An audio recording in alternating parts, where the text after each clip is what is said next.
برزخ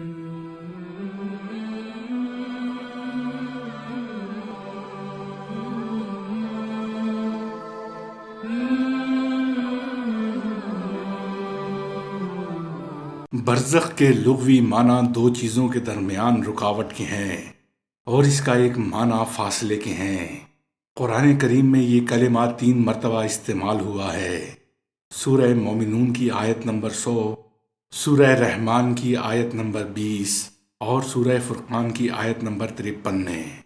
شرعی اصطلاح میں برزخ کے معنی یہ ہیں کہ جب انسان کی روح اس کے بدن کو چھوڑ کر موت کے ذریعے عالم آخرت میں منتقل ہوتی ہے تو موت کے وقت سے لے کر قیامت کے دن تک کے وقت کو برزخ کہتے ہیں، یعنی ان کے پیچھے برزخ ہے تا یوم بعث۔ سورہ مومنون آیت نمبر 100۔ حیات برزخی کا ایمان ضروریات میں سے ہے۔ ایمان بالبرزخ کے بارے میں روایات و عقائد سب ثابت ہیں۔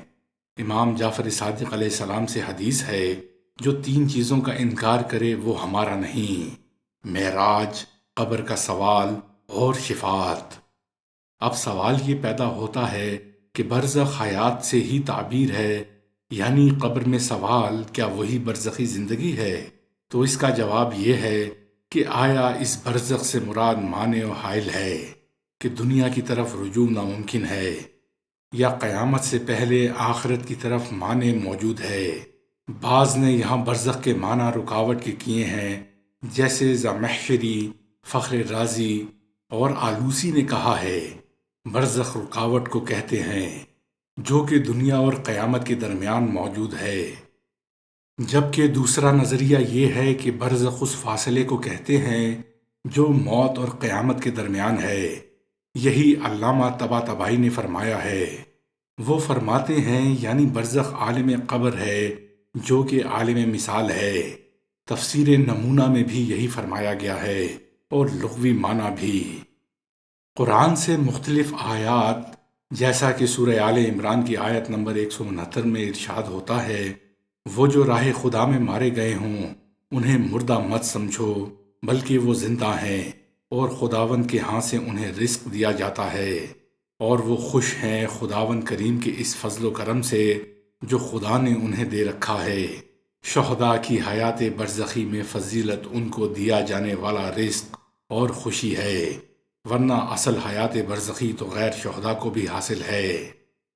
سورہ مومن کی آیت نمبر 45 میں ارشاد ہوتا ہے، آل فرعون پر شدید عذاب نازل ہوا، ان کا عذاب آگ ہے، وہ صبح و شام آگ پر پیش کیے جاتے ہیں، اور جب قیامت ہوگی تو انہیں سخت ترین عذاب میں داخل کرنے کا حکم دیا جائے گا۔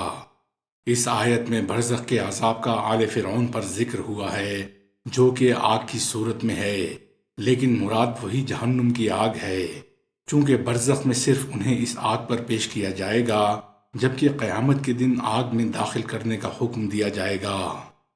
صحیح بخاری و مسلم اور مجموع البیان میں روایات ہیں کہ نبی اکرم صلی اللہ علیہ وآلہ وسلم نے فرمایا ہے کہ مرنے کے بعد انسان کو اس کی جنت یا جہنم کا صحیح مقام صبح و شام دکھایا جاتا ہے۔ رسول اکرم صلی اللہ علیہ وآلہ وسلم سے وہ معروف روایت ہے جب آپ نے اہل بدر کے ساتھ گفتگو فرمائی جنہوں نے مردوں کو ایک گڑھے میں ڈال دیا، تو نبی اکرم نے انہیں خطاب فرمایا، اے کنویں میں پڑے لوگو، بتاؤ کہ کیا تم نے اسے حق پایا جو تمہارے رب نے تم سے وعدہ کیا؟ میں نے تو اپنے رب کے وعدے کو حق پایا۔